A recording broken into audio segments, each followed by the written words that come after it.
வளர்ந்திருக்குன்னா அதற்கு முதல் பங்கேற்பு லேனா கண்ணப்பன். காலையில பேசும் பொழுது அவர்கிட்ட இந்த டிஜிட்டல் எக்ஸ்பான்ஷன் போர்ட்ஃபோலியோவை கொண்டு வந்தமே, எப்படி அதை பற்றி சொல்லாமல் விட்டுட்டீங்களே அப்படின்னு சொல்லி கேட்டேன். இந்த செஷனில் கவர் பண்ணுறேன்னு சொல்லியிருக்காரு. அதில் நிறைய பேர் நண்பர்கள் எல்லாம் கேட்டாங்க. அதனால இப்படி ஒரு ஷார்ட் ஸ்பேன் ஆஃப் டைம்ல Silicon Valley is always a big and Rangaswamy sir வந்து இஸ் இந்தியாஸ் ஃபாரா, அவர் ஃபவுண்டர், என்ன பெரிய ஆள் அவர். எல்லாத்தையும் கமலா ஹாரிஸ் முதற்கொண்டு எவ்வளவோ பேர்த்துக்கு கூட இருந்து பண்ணிட்டு இருக்காரு. Arunmozhi, recently we hearing your name very often in across the globe and looking forward to speech. ஒரு பேனல் தான் ஆணும் பெண்ணும் இணைந்து, அந்த காலத்துல சொல்லுவாங்க, ஆடி பாடி வேலை செஞ்சா அலுப்பு இருக்காது, அதில் ஆணும் பெண்ணும் சேராவிட்டால் அழகு இருக்காது அப்படின்னு சொல்லிட்டு, அந்த மாதிரி எல்லாத்தையும் சேர்த்தி ஒருங்கிணைச்சு கொண்டிருக்காரு லேனா கண்ணப்பன்.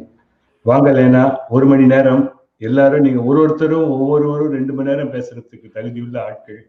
அதை வந்து என்ன நேரத்துல சிலிகான் வேலி ஸ்டைல நீங்க முடிக்கிறீங்கிற சேலஞ்சோட உங்களுக்கு முதல்ல வந்து நீங்க ஃபர்ஸ்ட் நீங்க ஒரு 2-3 நிமிடம் எடுத்து எனக்கு அந்த டிஜிட்டல் ஃபாரத்தை எடுத்துட்டு நீங்க எல்லாத்தையும் அறிமுகப்படுத்தி ரங்கசுவாமி சார் கிட்ட ஒப்படைச்சிங்கன்னா ரொம்ப நல்லா இருக்கும்.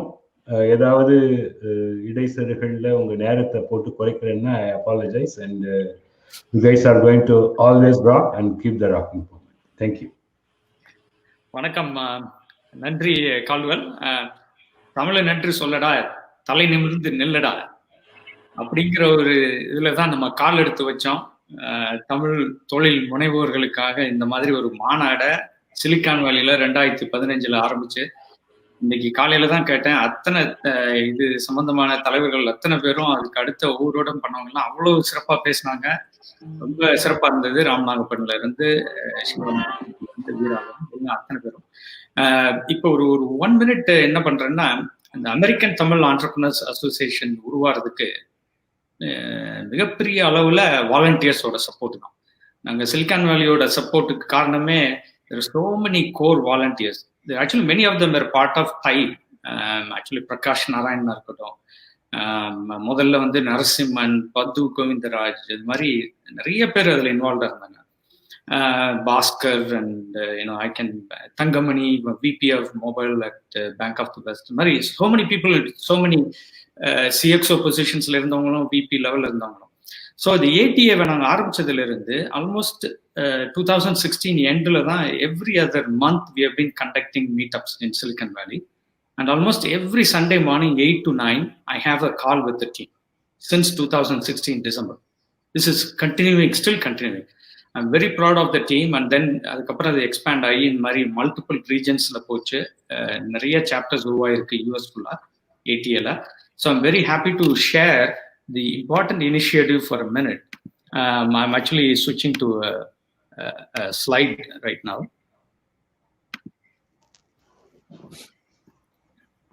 So last year, September, when the CM of Tamil Nadu, Thiru Edappadi Palanisamiயும் மற்ற ஆல்மோஸ்ட் ஒரு 15 IAS ஆஃபீஸர்ஸும் இங்கே யூஎஸ்க்கு விசிட் பண்ணியிருந்தாங்க. முதல்ல FeTNA and ATA east coast team வந்து அவங்கள ஹோஸ்ட் பண்ணாங்க ஈஸ்ட் கோஸ்ட்ல. அதுக்கப்புறம் வெஸ்ட் கோஸ்ட் வந்தப்ப September 4th we launched what's called ATA Digital Accelerator.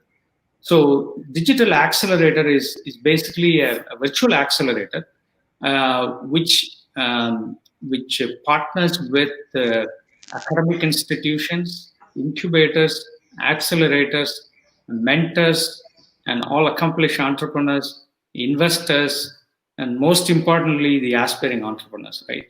Both women and youth are also going to benefit, and especially mainly they're going to benefit from this effort. அந்த மாதிரி இருக்கிற ஒரு கான்செப்டை வந்து last செப்டம்பர்ல வந்து launch பண்ணாங்க. அதில் I think what I want to say மெயினா, இதில் வர்ற people who are starting new companies, அதுவும் லாஸ்ட் செஷன் கேட்டோம், அவ்வளவு சிறப்பாக இருந்தது. அருண்குமார் பண்ண செஷன் டியூரிங் இந்த COVID-19 டைம்ல கணேஷ் ராதாகிருஷ்ணனா இருக்கட்டும், இல்லை திரு ஸ்ரீனிவாசனா இருக்கட்டும், இல்லை சுதாவா இருக்கட்டும், அவங்க ஆரம்பிக்கிற இந்த கம்பெனிஸ், இந்த மாதிரி ஸ்டார்ட் அப் வெஞ்சர்ஸ் வந்து எனேபிள் பண்ணி அதுக்கு மென்டரிங் கொடுத்து இன்வெஸ்ட்மெண்ட் கொண்டு வர்றது தான் இதோட வேலையை. And connect with people back in Tamil Nadu and India. அது வந்து ஒரு பெரிய ஒரு பார்ட் ஆஃப் த விஷன் சொல்லணும். ஆனால் beyond all this we will take it really global. So இது வரைக்கும் பார்த்த வரைக்கும் I think we will start with curating the startup, and then number 2 we will evaluate the startups. Number 3 we will help mentoring the startup entrepreneurs. And 4th வந்து we will help them raise money. இந்த கான்செப்டை கேட்டுட்டு Tamil Nadu government was quite impressed, and they announced about 50 crores in grants to qualified startups coming out of ATA, and they're planning to increase that amount in the coming months and coming years. Adoda first actual execution of that MOU because of COVID-19 time nalla konjam slow down aachu, but it's going to be really be signed and executed in the coming month or two. இதில் வந்து MOU sign பண்ணது வந்து last year we brought about 35 companies across the US who signed MOUs with the Tamil Nadu government, was worth I think 3,500 crores or something, and about 14 of them were from Silicon Valley. So அதோட continuation வந்து in Julyல வந்து we are going to have another first virtual MOU signing by the Tamil Nadu government. We are hoping to have Chief Minister in that event in July. With that announcement, and I would encourage every one of you to, if you have a new idea, feel free to reach out to ATA team members across the US, and we'll be happy to help you. Adoda, I think I want to move on to today's topic and presentation. So the next is the panel on investment, climate, and opportunities in a post-COVID-19 world. So here we have, I'm really honored to have a light panelists to join us. The abstract for the panel enna, the COVID-19 pandemic has resulted in disruption to the global economy and markets in 2020. As has been observed in the past global crisis, this presents investment opportunities to support the recovery towards a resilient future. This panel will discuss the opportunities and explore a few or most of these topics on cross-border economy, healthcare technologies, legal implications, sustainable environmental, social, and governance considerations. இதை விட ஒரு best panellist and panel நம்மளால organize பண்றது வந்து really difficult for this topic and this type of a situation. Post COVID-19 era is going to be completely different, and it's going to be a new normal everyone is talking about. And here we have, we call MR as a Talaiva from Silicon Valley. He is one of the very first angel investors who started an angel investment firm as early as 1995. And he co-founded Sandhill Group. And then also he created the whole Indiaspora organization, which actually connects most of the Indian community and accomplished entrepreneurs to people who are involved in charity and community givings. They're all part of this Indiaspora. And another big thing about MR, he's able to bring future senators and congressmen, people of Indian community to come into public office. So we are really glad to have him as a moderator today. He's listed on the Forbes, it's a Meadows list of investors, and he still is the publisher of sandhill.com, which is the leading website for entrepreneurs, VCs, and CIOs. And I think I'll give it to MR once I go through the introductions of other panelists. Next, we have Priya Rajan, who is also another stalwart from Silicon Valley. She's currently the managing director of Silicon Valley Bank. She's the market lead for India, Middle East, and SEA for globally. She's a great influencer, and she's a great moderator as well. She has been conducting events every other week since COVID-19 started. Bringing in so many venture capitalists and others on the panel across the globe, including India. And she's on the board of Big Brothers, Big Sisters of Women Who Code. And she's a great supporter of, women-oriented ventures and, a lot of investments and entrepreneurs she's supporting. And finally, she's a charter member of TAI and she's a venture partner at X1. Welcome, Priya.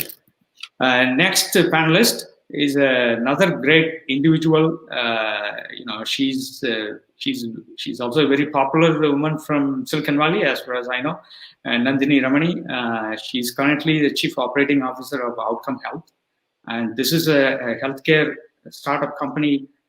Even I was amazed. I think it was like almost valued close to $1 billion a couple of years ago, based out of Chicago. After some challenges, she really turned it around, took over a lot of management responsibilities. She's currently COO of that organization. She was the ex-VP of engineering at Twitter, and prior to that, she was at Oracle. During Twitter days, we have invited her as a a keynote speaker at one of the ATA events in the past. And she's a TEDx speaker. Also, she's a great supporter of youth and women in her career. Thanks for joining, Nandini. And next one is Anil Advani, who I have worked with him and working with him now. He's a founder of and managing director of Inventest Law. It's a law firm based in Silicon Valley. It's more than 10 years old. Anil has been involved in supporting since day one over 3,000 plus startups, angels, and founders, and he's been involved in 500 plus financing and M&A transactions valued over $3 billion. And he's a crucial legal advisor, I should say, to US-India Strategic Partnership. That's the organization who was involved partnering with us in FeTNA when Tamil Nadu government folks were visiting last year. And he's a unbelievably talented attorney as well as influential person. Welcome, Anil. Thanks for joining our panel today. And last but not the least, Arunmali Balasubramaniam. Maybe I want to start saying he comes from my same college that I went to, Annamalai University, Chidambaram. He's currently the Senior VP Global Sales and BD Strategy for Reliance Jio. As many of you would have heard, the recent investment from Facebook into Reliance. So it's really a best time to have someone like Arunmali join our panel. And he's a great, passionate individual when it comes to business, ventures. And he's also he was leading an innovation arm at Tech Mahindra. And he was there more than a decade as ex-SVP covering sales strategy and solutions at Tech Mahindra. And prior to that, he was the ex-country manager of France for L&T Infotech. Welcome, Arun. And so I think with that, I will pass it on to MR to go ahead with the session. Thank you, MR. ரொம்ப நன்றி லேனா. நான் தமிழ்லயே பேசிடுவேன் ஃபுல்லா. ஆனா இங்க ஒரு panellist இருக்காரு, அவருக்கு தமிழ் புரியாது. யாருன்னு தெரியும். நான் ஒன்னும் சொல்ல மாட்டேன். So வணக்கம் everyone. This is going to be a great panel in a tough time. So we'll try to cover as many topics as possible. And what I want to do is to set the stage by giving you a backdrop of what is going on in the world today during COVID, Black Lives Matter, corporate sustainability and such, all kinds of things that are going on that are changing the dynamics of the global situation today. So just to give you a quick backdrop, first thing, all of you must have seen Satya Nadella's quote. We were able to digitize in 2 months what would have taken 2 years. If the world's highest market cap company can do that, this is a challenge to the entire industry to change and go digital as soon as possible, right? You cannot meet a customer, You cannot talk to a customer face to face. Everything is digital today. And it's going that way more and more and more throughout the world. So that is one of the biggest opportunities we have during COVID and post-COVID is how can we get the entire world to go digital, whether it's e-commerce, supply chain interactions using blockchain, on and on and on and on. There's a huge host of opportunities that we have based on today's situation, right? And one big chunk of that I want to explore a little bit further is working from home. As you can see from the backdrops of everyone here, we're sitting at home, except for Anil, who's sitting in the forest. All the rest of us are within our homes actually doing work today. And this is a whole new opportunity unto itself. It's not just using Zoom, our StreamYard that we're using in this particular session, but everything we do, productivity of the people working from home, the different tools and solutions we need working from home. This is a huge, huge opportunity which we'll explore as well. But leaving home, there's another big area, healthcare. During these times, how do you handle healthcare? What is telemedicine? What does HIPAA compliance means? All these kinds of things. And we have an expert in our group who can really focus on the healthcare opportunities as well.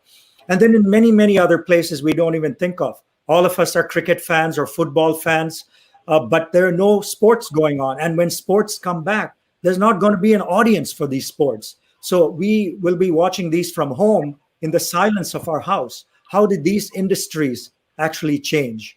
That's another question. So you can look, and so many opportunities. I wrote down a bunch of these. So it's not, how about work and leisure activities? Nobody is going to gyms. Nobody's doing anything in travel and hospitality. How do we enjoy these elements that we're used to enjoying sitting at home? Are there opportunities for AR, VR, types of products and such? And then also we have an expert, Arun Murray, in our audience. Telco. The telco companies are more in need than ever. There's huge amounts of bandwidth. We all start watching Netflix and Disney and all these products along with doing work. How is the home and the office going to manage with these new workloads? And what are new opportunities for entrepreneurs in the space of the telecom world, right? And then what do companies do? How do they get going in these days? So that is the backdrop. So in these tough times, in these recessionary times, great companies can be created. So I think we'll see a whole new host of new entrepreneurs, of existing companies, pivoting to these new opportunities. So I'm more bullish than ever in terms of what can be done using the COVID times, using the Black Lives Matter movement and getting racial justice. How do we become more corporate and sustainable citizens? This is a fantastic time to be an entrepreneur. And to discuss it, we have 4 great panelists. So I'm going to start by asking each one of them just one question to get it going, and then we'll have a panel discussion. So the first question is for Priya. Priya, in your role at Silicon Valley Bank, you are talking to entrepreneurs and investors across the world. Can you give us a global view of what is going on during this pandemic? Thank you, Amar, and thank you, Lena, for this opportunity to bring us all together. This is, you're absolutely right, Amar. We have been talking to a ton of investors kind of around the globe, not just from India, US, cross-border.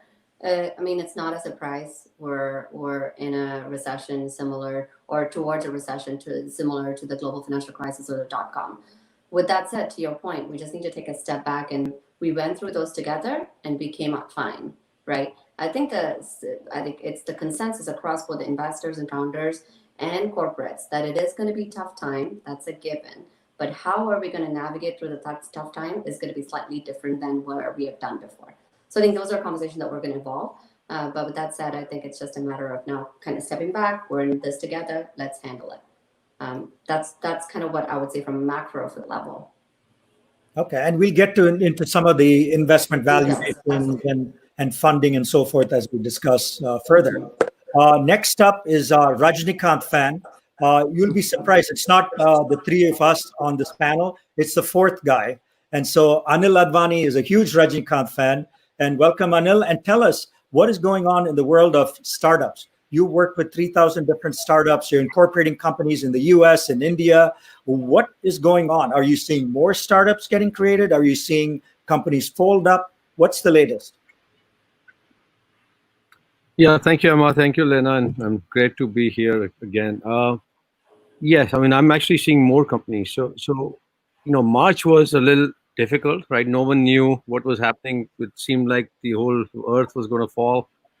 So the middle March to, I guess, early April, everyone really took a back seat and said, let's figure this out. And we all did a lot of webinars, talked to entrepreneurs, talked to each other, trying to figure this out.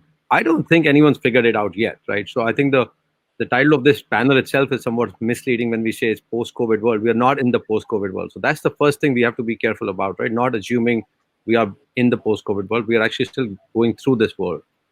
As far as the startup activity, the specific question, we're actually as busy as we were in January, February.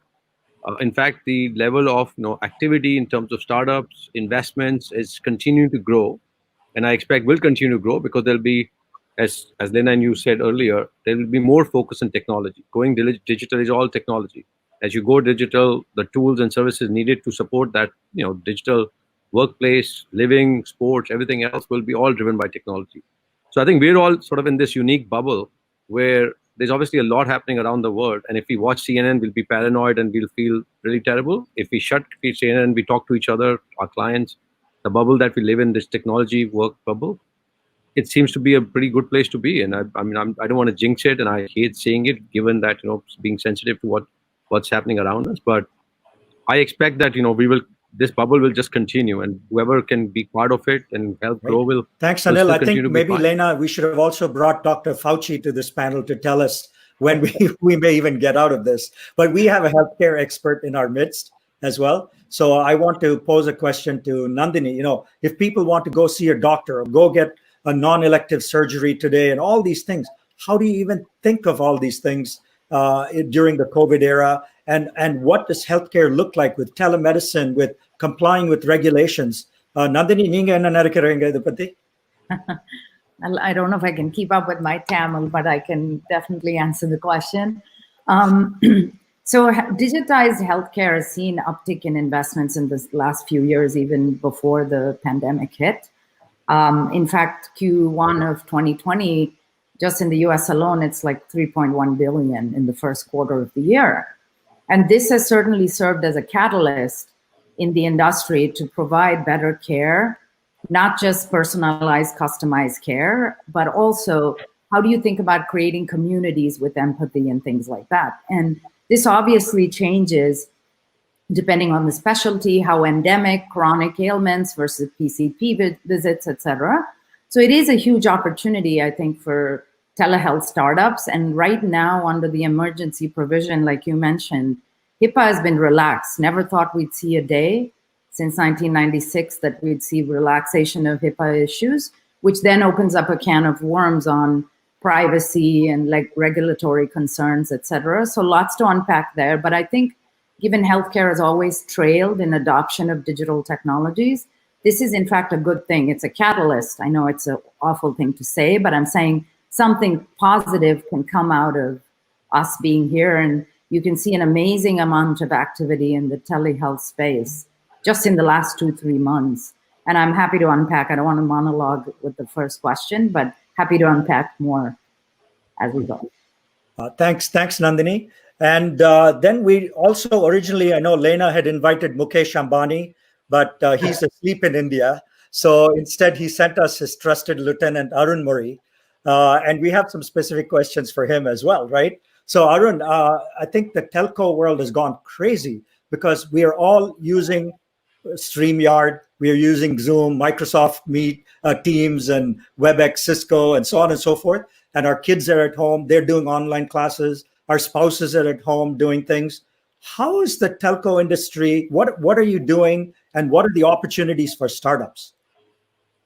Excellent. Thanks a lot. Thanks, Lena and Kanappan, for inviting me to this panel. Absolutely. I think all of you have realized, and you can only imagine, but in terms of the actual data points, that it is published data that the network traffic has gone up by 20 to 30 times across the world. the telco world is used to this, by the way. It's, you know, on an annual rate of growth for data in the last few years has been around 40% a year. But all of that happening in a matter of few days, a few weeks, is what is new for us. So that is what we were struggling with. Some were better positioned, some were not that well positioned. You know, for example, in Spain, the major Spanish operators, because they saw an upshot of about 50% of data, and they sent out a message to publicly that they were going to have a huge meltdown of their network if the traffic doesn't come down, and they even started a movement called Go Standard, because people are watching all HD, so instead go for a standard definition. And so that's what is happening. That's what we have been dealing with. And second thing is your second question about the innovation. The way we communicated before COVID and after COVID has changed. Now, things that I don't know about you, at least I am talking to my dad on a video call on a daily basis. And that was never, it used to be a once in a week affair. And we are doing a lot more on video now. So the way we communicate, the more intimacy is extremely important. And so there is a lot of innovation happening around that. There is only few tools now. You are hearing a lot more about like StreamYard, and you have Blue Jeans and Zoom. You know, it never was it was a enterprise only name. Today Zoom is a household name. And of course, you heard of GeoMeet yesterday, announced by Geo.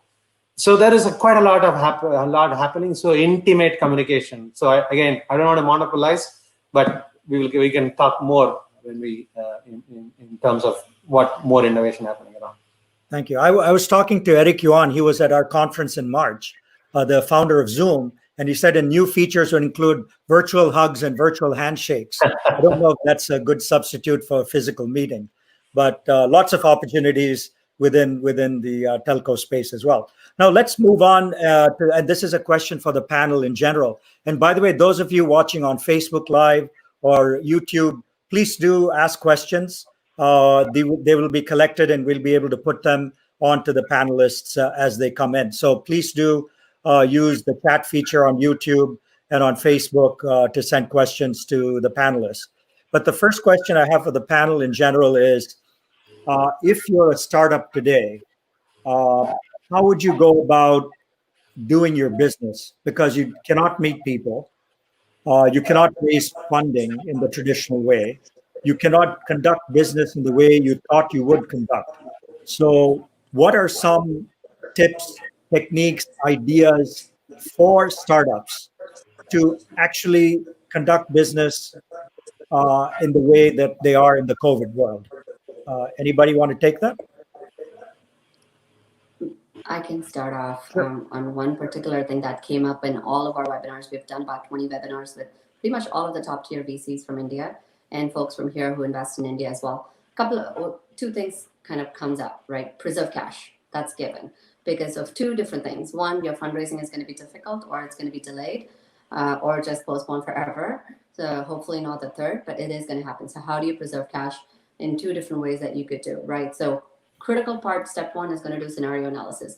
Sit with your investors, whatever stage you're in, continue to do scenario analysis across all stages, whether be it you need to do 3, 6, 9, 12 month kind of a scenario analysis to understand, hey, if my revenue drops from 50% to like 0, what does that mean? 50% to 10%, what does that mean? Because then you kind of figure out your top line. How do you prioritize that? Then on the flip side, you also need to understand how do you reduce your burn. So those are some tough conversations that you may need to have with some of your employees or some of your customers, some of your clients, whoever it is. So I think preserving cash and doing scenario analysis would be, I would say, number one thing that a founder, if you've not done already, time to do it now. Great. I can go next in terms of that question. I think for any startup, in fact, for any business, but I'll sort of focus on startups, which is the only thing I know about in the broad business world.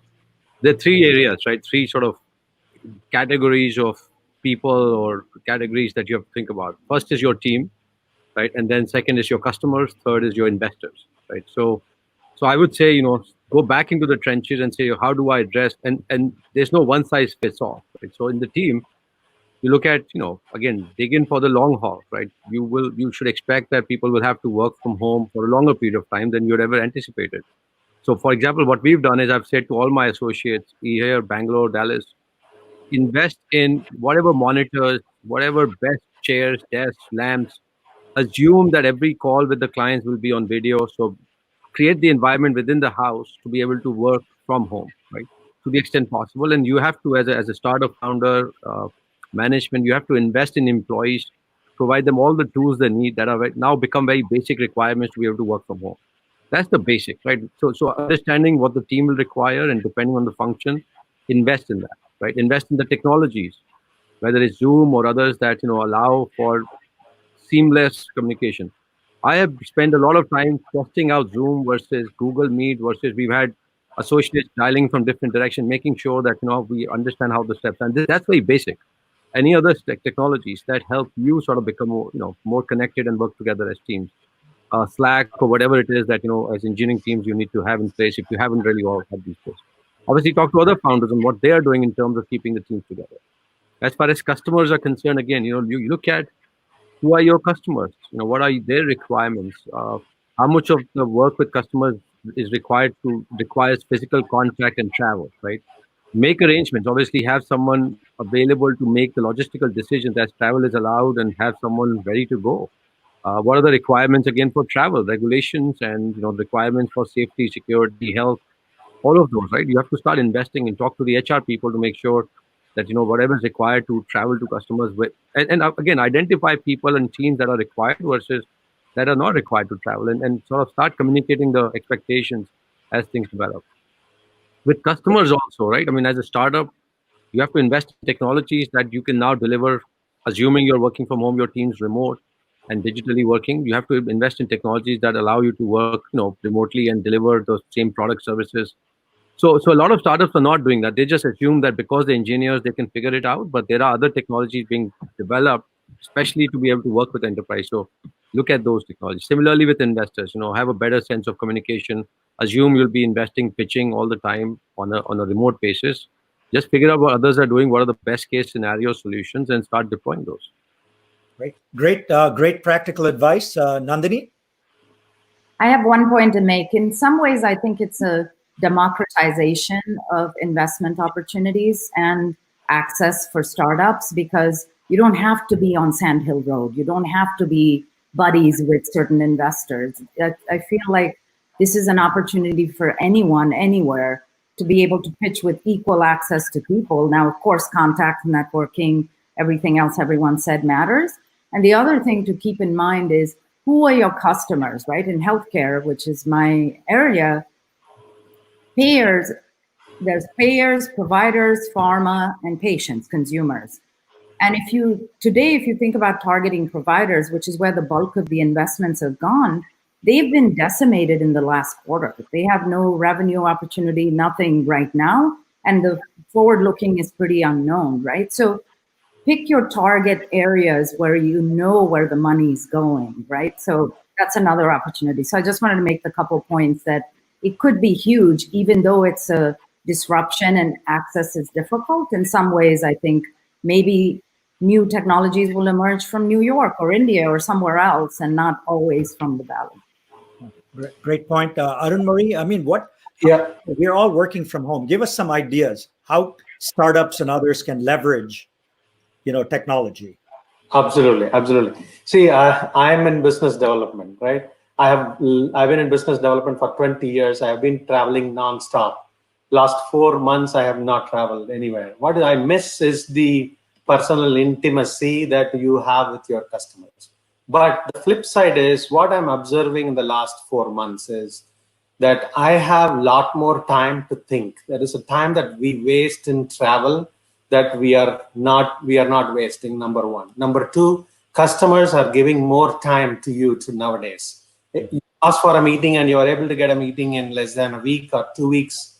it's very easy. Previously, it used to be a long planning because even the customers are having a lot of time in their hand.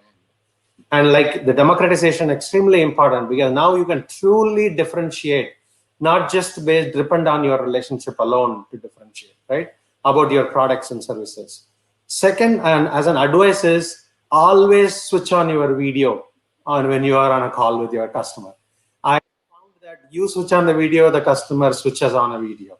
So that's one tip that is something that I am realizing.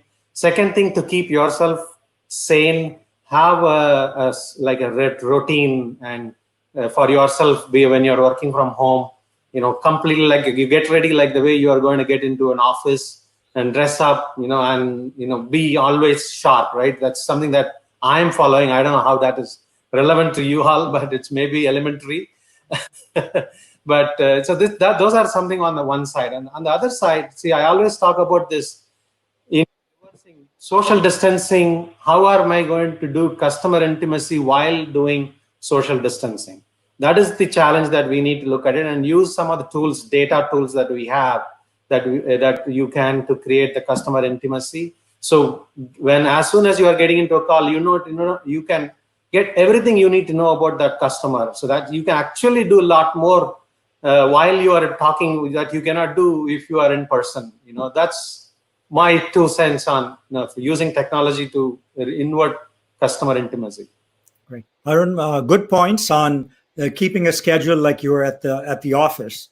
The one thing I have to confess is I do all my meetings still in my lungi, so that's still something I've not given up on. Which I heard about that. It's Anand Mahindra, my previous employer.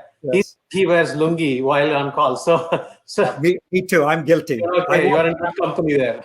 I won't stand up for this call.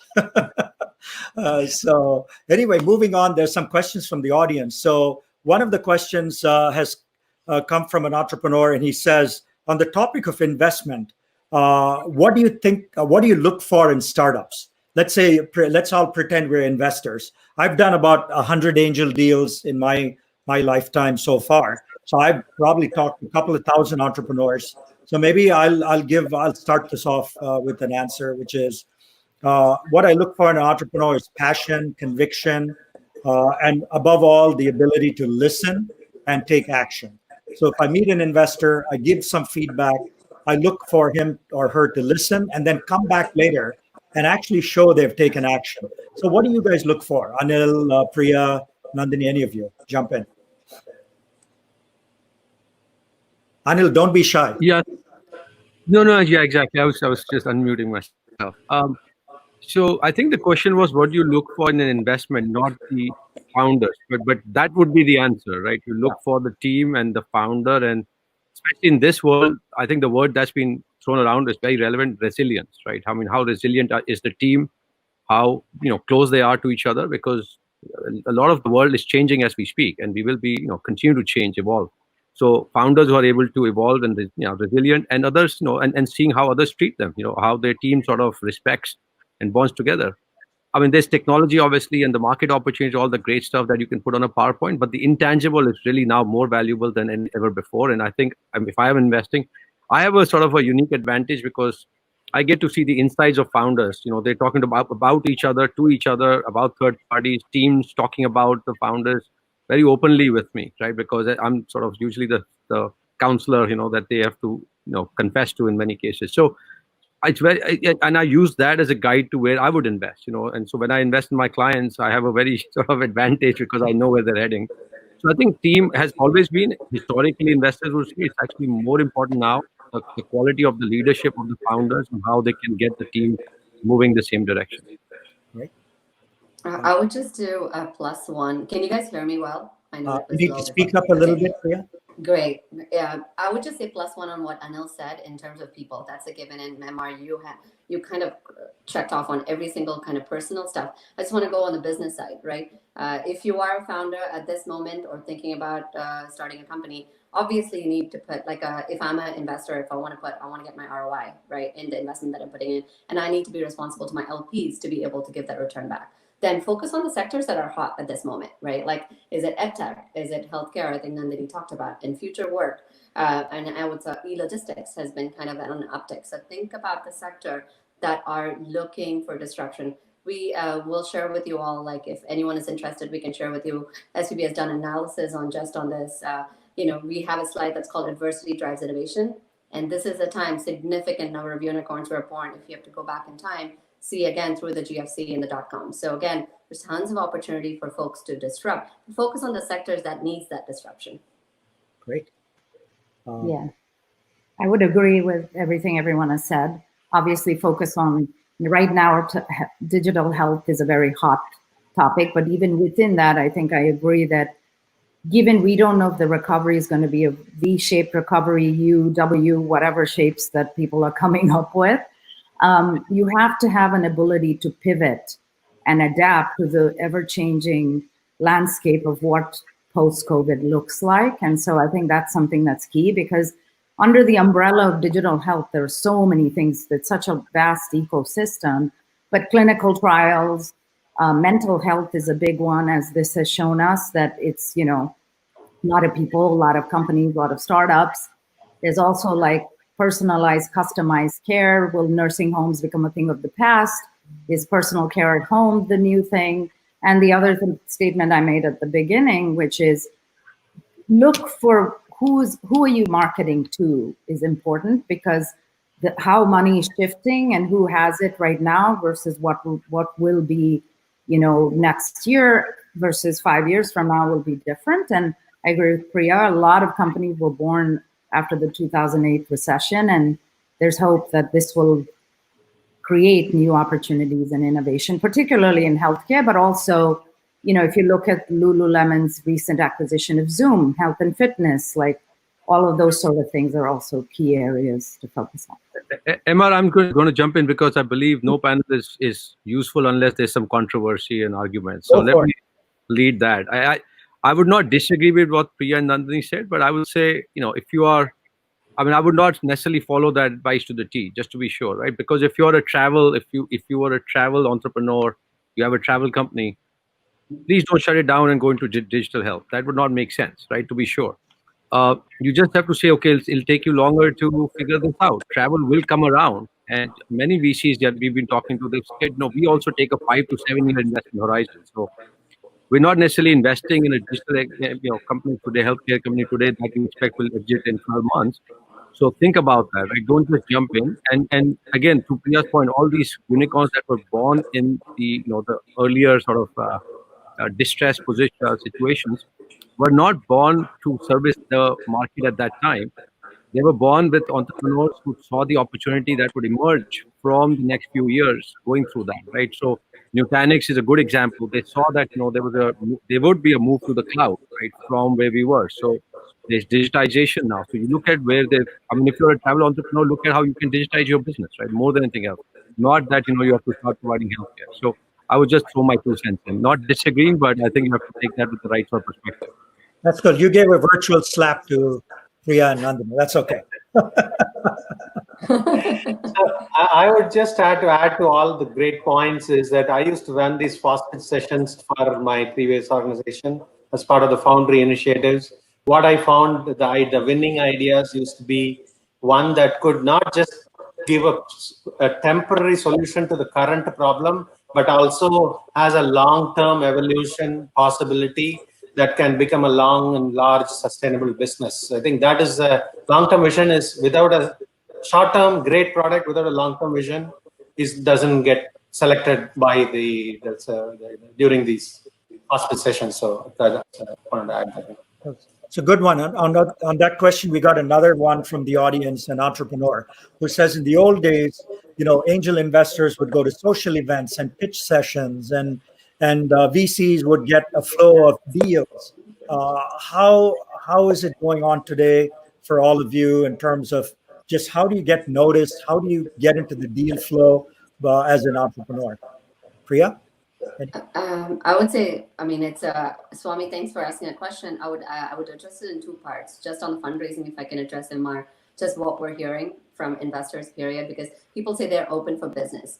The reality, let's face it, at this moment, right? Majority of the investors are, I would say, 70 to 80% focusing on their current portfolio companies, because they either want to double down on their investments, bring their investments. If they're planning to double invest on their company future, put more rounds in the 6 months, 12 months down, they're actually putting money in now so they can give that runway. So if you are a brand new startup looking for, so then you're in that smaller pool, just that is the situation you're facing. And given that you cannot meet face-to-face, it is challenging. That's just where the network comes into play. It's even more critical that you have a group of sponsors, mentors, your community that is going to help you, support you, be there for you. If Anil is there to be your therapist and I'm there, that's like, those are the network that you need to kind of nurture, navigate. Go to us, come to like see who can help you. You know, I think that's where, and a lot of us are doing tons of webinars. And as much as these webinars seems like you're one in hundreds of thousands, they do create a community. There's so many conversations that happens post that. So feel free to reach out to all of us and whoever your networks are to see and attend some of those to make those kind of connections. It is going to be hard, longer, but it will happen. Priya, I love your networking social events because you send us a free bottle of wine as well. So I'll come back any day. I know how to get you, Amar. Should we announce a free bottle of wine for all the attendees today? So I want to jump in, Amar, on the Series A-led founder. investment part. I would say, I mean, and I just like to say, speak straight, right? I mean, the bitter pill, if you will. If you're having trouble raising investment, connecting with investors in this environment, there's nothing wrong with the environment. There's something wrong with you. I mean, there's as much money as used to be in the past. Nothing's changed. In fact, I would argue there's more investment opportunities now. Arun rightly said, and Priya mentioned, this fact that we are slowing down, we are actually giving each other more time because we are saving all this time from travel and the mad rush. So you should be able to do what you were doing in the world in January, February, instead of physically. I mean, how is it different, right? You would go up and present with other 30 founders with a 1-minute pitch session to investors. Nothing's changed. You're just changing it digitally, right?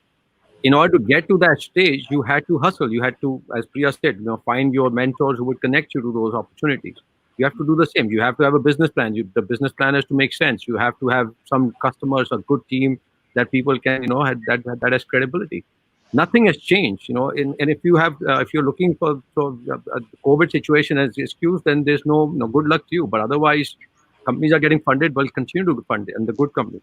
Again, the short of it is, I would summarize and be quiet after this, is investors are still around. Money is still around. Investors, one job is to invest. Your job is to find them, allow them and help them make their job easier so that they can invest in you. Nothing's changed in that environment, in that equation. I have a follow-on for Arun. The thing is that Reliance Jio has raised 15 billion, paid off 20 billion in loans, all this stuff. I'm sure you have a lot, and you've bought some startups. And more startups probably want to either partner with Reliance Jio or be bought by Reliance, right? So is there a process that you guys follow when you get these inquiries? See, I'm not that close to that. My responsibility is different. That's a different strategy. The different team addresses that. But I can, definitely connect if there is a great idea.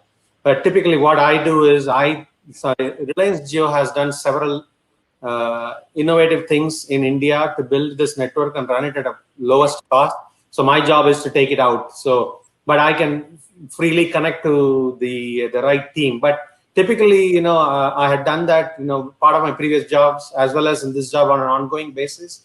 I get ideas and I talk to them, mentor them. If there is something right, I connect them to the right people to take it forward. But yes, we are, there is a lot of, always look for the innovation is out there. Not everything can be done by enterprises. And Amar, I would just jump in that. I've actually first-hand experience. RIL has invested in a number of our clients, acquired a couple of our businesses. And I think, it's very clear sort of, and it's very active. It's similar to a US VC fund. And the next generation of, the family and others around are being groomed to be the VCs and sort of, strategic advisors to these startups. So I would say, Reliance of the old, which was, government run or very close to government relationship body, and the Reliance of the today, at least on the venture side, very different. So it's a great opportunity for, entrepreneurs to look at. Great. Amar, I was just going to say one thing. As the founders are thinking through how they want to kind of sustain and go through the scenario and just stay alive. A couple of things, they think about alternative sources of capital as well. So as you're think about folks you've not reached out, tapped on the door with for cash, right? It may not be a traditional angel investors. It could be a family office that they've not considered. Go reach out. I think that's where the hustle comes in. And that's one angle. The other angle is there are several folks in India that does venture debt. So consider all of those options, whether it's Innovent Capital, Ulterior Capital, Trifecta. And if you're at that stage where maybe we might be able to help in US, there are opportunities there. So I think those are some angles that you could consider to build your cash up, to just wither through this. I think that's one of the things I wanted to add. I don't want to hog the whole line. I have a point. Go ahead.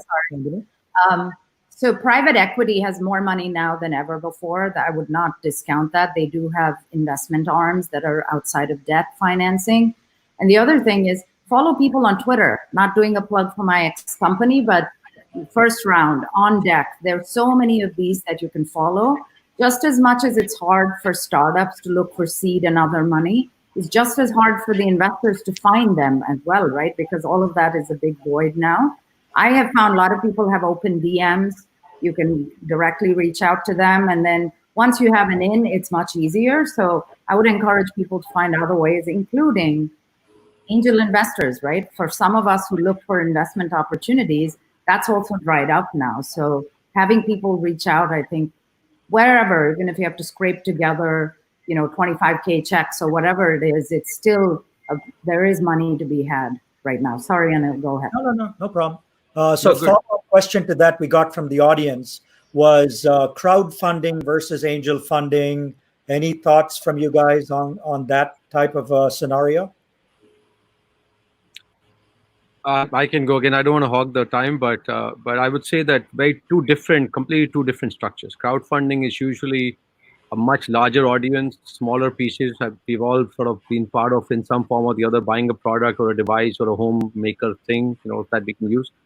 Crowdfunding is regulated differently, and it has to be for a limited platform that itself is registered with the SEC. So there's some technicalities. Not everyone can just go start a crowdfunding platform. And it's smaller numbers and mostly consumers. The advantage of crowdfunding is you actually end up reaching not just investors who are putting in money, but also your consumers who are, if they're investing in your product, are very likely to buy the product. So it creates a market for your product even before having to do a lot of work. Whereas angel funding, obviously, as we know, very different. It's more personal and limited, and limited to accredited investors, individuals, or through organizations. So, and it's limited number of people, larger checks, very different structures. Mr. Ranga, our question actually from people are asking, Nalla session romba nalla poitu irukku, lot of brainy informations. Can we get their email ID or contact information to reach out and kekranga? Is it able to share? Right. That would be awesome, because ellarukkume you guys are just feeding the செவிக்கு உணவில்லாத பொழுது அப்படிங்கிற மாதிரி you are giving like lot of good knowledges. No, that's very good. What I will do, at least for the two organizations I'm involved with, the best is to subscribe to our newsletter. So you can go to sandhill.com, you can get the newsletter. You can go to indiaspora.org, you can get the newsletter. Those are good ways.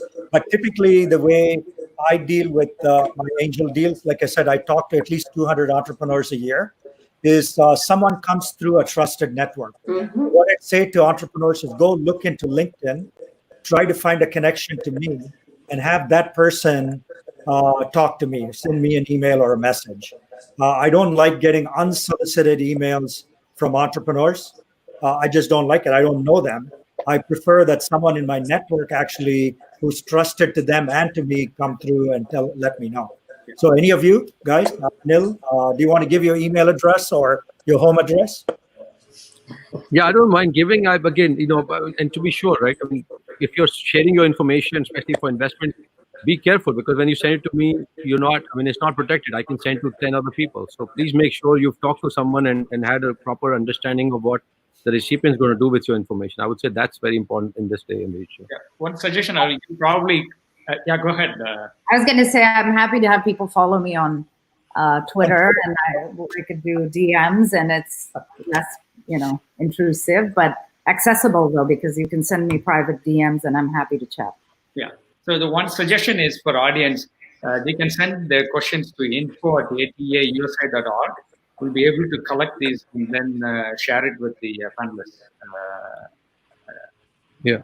No, I think just to reiterate, don't send your information unless you have connected one-on-one with whoever you want to reach out to. Don't just blast out your PowerPoints or whatever it is, please. Yeah. So ATA is a trusted fact. The message is also coming in, and you guys can reach out to put Lena, and reach out to them, all our people. I know we're running short on time, so I want to close this panel out. I want to be respectful because typically Indian organizations are accused of using Indian Standard Time in a different way. And we want to make sure we close our panel at 1:30 Pacific time, right? So one last round of questions for the 4 panelists is one piece of advice you would give existing entrepreneurs or wannabe entrepreneurs. What can they be doing in these crazy times with the anticipation there's going to be one more election coming along the way between now and whenever 2021 happens, right? So let's start with Arun. What's it you're going to tell people?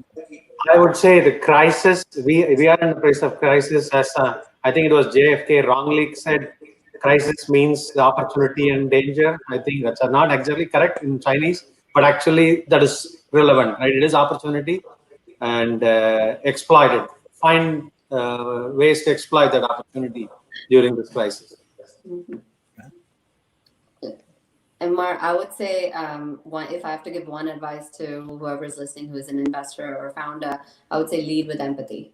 Because as I think a lot of the panelists touch, it's going to be critical, not just for your clients, employees, your family, yourself. There's a lot going on, a lot of stress that's happening from outside in and inside out. So it's critical for everybody to be caring for each other more than ever. So lead with empathy, and it will hopefully end in the right direction. I would say resilience, tenacity, hang in there, because these are difficult times and you just have to persevere, and, the clouds will part. Hopefully we have a vaccine soon, and, more to come, which will change the lens of everything. So that's what I would say. I mean, the fact that you're an entrepreneur already says you're part of the less than 1% of people. So you already have it in you. So I would say hang tight. And hopefully this is where disruption is going to come from, particularly in healthcare. Sorry, Anil, it's an area I care about, deeply care about, but also everywhere else. Right. Anil? Yeah, no, I would say, I think everyone's sort of taken my positions already. I agree with. The only thing, more practically speaking, I would say, nothing's changed. Again, don't get misled by all the news and all the political and all of that. Nothing's changed in terms of how you build business, how you build your technology, how you hire and build and motivate your teams. Those are still critical part of being successful as an entrepreneur. So that's what you need to focus on. At the same time, you have to obviously be flexible and ready to change, adopt to the realities that we are dealing with. The fact that you can't travel, as Arun said, no, you can't be in front of your customers, that, warm feeling. But unless you were planning that, you are a Hollywood-looking, good-looking model you were relying on those skills to sell, nothing's really taken away from you. It's really up to you to adapt to the style of doing business versus the essence of, the basics of business, which hasn't changed. Right. I want to close this panel by just adding my final thoughts. Again, it's been a really engaging session with 4 really amazing people. 3 of them are in diaspora members. I forgot to mention that. Nandini, Anil, and Priya. So this is a message to Arun Murray. Join us. Join us. Sign up here. Sign up here. Right here. But it's been a great session, I think, to the entrepreneurs around the world. Like I said, I've met over 2,000 in the last 20 years. And like Nandini mentioned, you guys are different because you've taken that risk and you have that belief and conviction and don't give up. And personally, I myself failed in my first startup, failed in my second startup, and then lucked out on the third startup. So don't give up, try again and be resilient. And these are great times to start a company. We hope we'll see many of you come back in a year or two and tell us that you heard this session and you benefited from it all. So once again, thank you so much. And Nandri, Lena, for having us. And God bless. Thank Thank you, you. Amar, and all the panelists. I mean, it's been a fantastic session. தமிழ்ல சொல்லணும்னா கஷ்டப்பட்டு செய்வதை விட இஷ்டப்பட்டு செய், அதாவது விரும்பி செய்யணும். You have to like it, what you want to do, right? ரெண்டாவது, நேசித்து செயல்படுவதை விட சுவாசித்து செயல்படும். அதாவது நம்ம இன்ஹெரிட் பண்ணி உள்ள இருந்து எடுத்து நம்ம வந்து எதையுமே ஒரு ஹார்ட்ல இருந்து பண்ணணும். எந்த ஸ்டார்ட் அப் பண்றதா இருந்தாலும் எதுவா இருந்தாலும். I think your advice and everything, I think today's discussion has been fantastic, and thank you so much. Again, கால்டுவெல்லோட கைடன்ஸ்ல வெள்ளத்தனைய மலர் நீட்டம் மாந்தட்டம் உள்ளத்தனையது உயர்வு அப்படிங்கிற ஒரு திருக்குறளோட இந்த நிகழ்ச்சியை வந்து முடிவு செஞ்சுப்போம். Caldwell and the rest of the team, TEFCON team, thank you so much. ரொம்ப அனைவருக்கும் நன்றிங்க. உங்களுடைய time is precious and thanks for such a nice collaboration, information and motivation. So ரொம்ப ரொம்ப நன்றி. தொடரட்டும், அடுத்த ஆண்டு சந்திப்போம். நன்றி. Thank you. நன்றிங்க. நன்றி.